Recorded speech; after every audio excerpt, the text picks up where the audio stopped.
се казва.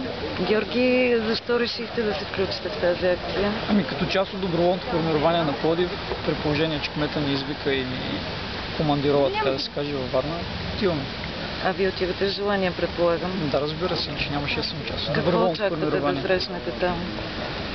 Ами, Като обстановка? като обстановка не мога да кажа, трябва да отидем на терен и да видим. Там вече местните власти трябва да кажат къде може да бъдем най-полезни и как може да помогнем. С какво сте подготвени? Имам предвид като техника, оборудване. Ами, значи имаме в момента са товари някаква техника, не знам точно всичко, с каквото ще разполагаме. Там предполагам също ще разполагаме с апаратура, която е на място. Имаме дрехи и екипировка и желание да помагаме. Защо е важна тази помощ? Ами важно е, защото за съжаление службите страдат от недостиг на хора, аварийно-спасителните в България специално, и е важно в такива по-мащабни бедствия да получават външна помощ.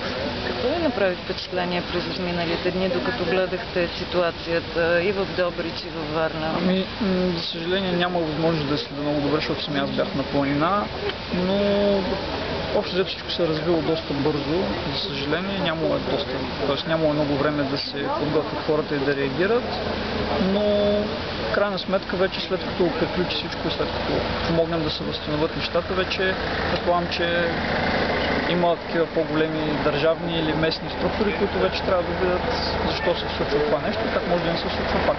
Участвали ли сте до сега в подобни акции? Само неофициално, т.е. не като част от доброволното формирование, но просто като доброволци с други приятели. Всъщност, сега ли виждаме ролята на това формирование? До сега следили ли сте му работата? Какво е правило? Ами, значи, доброволното формирование на Пловдив е факт от половин година. Да, и за това ви питам. Така че това ни е първата акция. Реално, когато се събираме и отиваме някъде.